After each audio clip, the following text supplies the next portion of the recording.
All right, y'all. Welcome back to another AP Microeconomics video with Mr. Seidel. We're going to go over lesson 4.1, market comparison. Okay?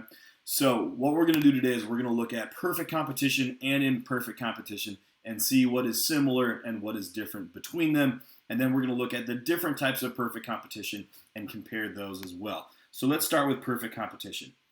In perfect competition, the firms are price takers. The price is set by the market, and the market determines what that price is. And the reason for that is because these products are identical. In order to have perfect competition, the products need to be the same, right? So when you go to the grocery store, a gallon of milk, regardless of the brand, is usually a similar price. Now imagine if I had really, really fancy milk and I tried to sell my really, really fancy milk from my really, really fancy cow for $15 a gallon.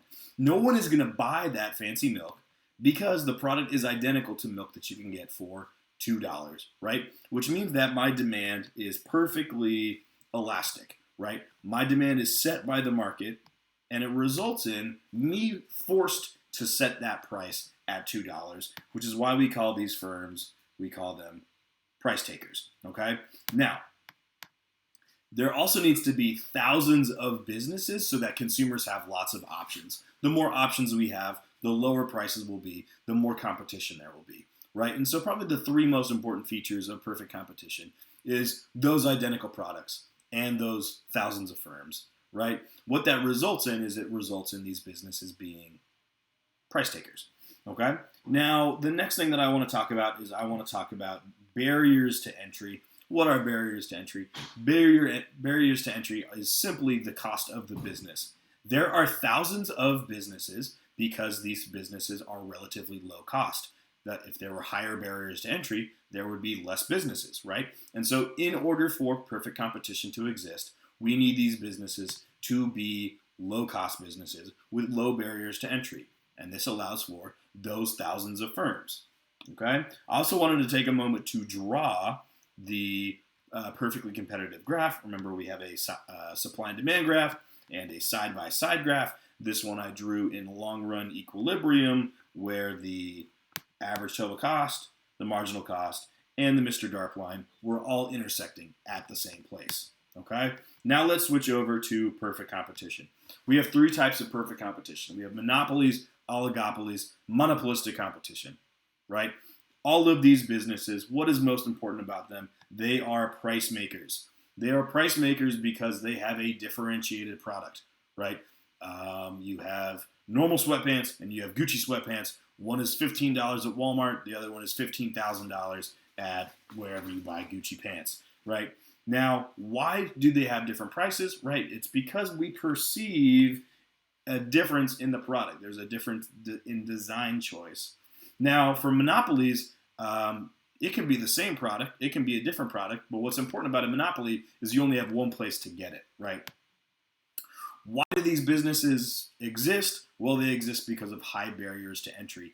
These businesses need to be expensive to run, which limits the amount of other businesses offering similar products, right? For a monopoly, if there were more businesses, if it was cheaper to open up that business, it wouldn't be a monopoly anymore. It would be closer to perfect competition. Now, what do all these market structures have in common? They all have in common the shutdown rule. If the price of the product falls below the average variable cost, the business will be forced to shut down. It doesn't matter if you're a monopoly. It doesn't matter if you're a perfect competition. If your price is below the materials that go into making your product, those materials are better off as materials instead of the product. I always use this pizza shop example with my students. If the ingredients that go into your pizza are more valuable than the pizza itself, well, those ingredients should stay ingredients and your pizza restaurant should shut down.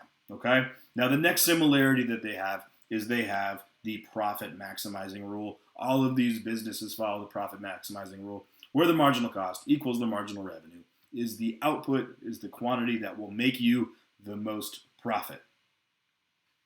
Now, the average total cost curves, marginal cost curves, average fixed cost curves, all those cost curves are identical for monopolies and oligopolies. And I want you to remember where marginal cost is above the average variable cost, when the business isn't following the shutdown rule, marginal cost is the same thing as supply. Okay?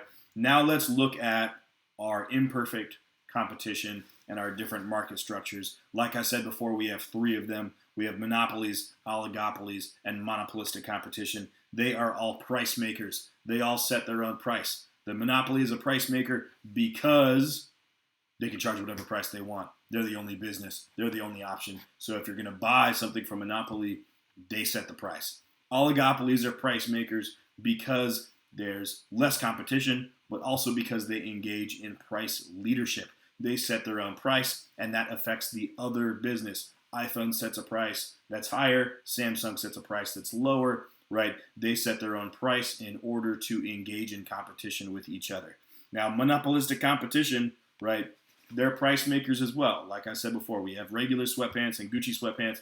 The difference between them, they're both sweatpants, but it's our perception of the design, the perception of the brand, which allows Gucci sweatpants to be so much more expensive than Walmart sweatpants. Okay, now let's talk about cost. For monopolies and oligopolies, very high barriers, right? Very difficult to get into the game, very difficult to offer that same product. If it was easy to do it, they wouldn't exist. It would be perfect competition. Now, with monopolistic competition, the barriers are lower, right? The barriers are absolutely lower. But what makes monopolistic competition price makers, like we said before, is those perceived differences in design or in the brand itself. Now, for number of firms, monopoly, one firm. Oligopolies, less than 10. Monopolistic competition, there's going to be hundreds, right? It's not quite perfect competition. There's not thousands, but there are hundreds, okay? Now for monopolies, remember there's an elastic and an inelastic range for any monopoly. And if you don't remember that, let's graph it out, right?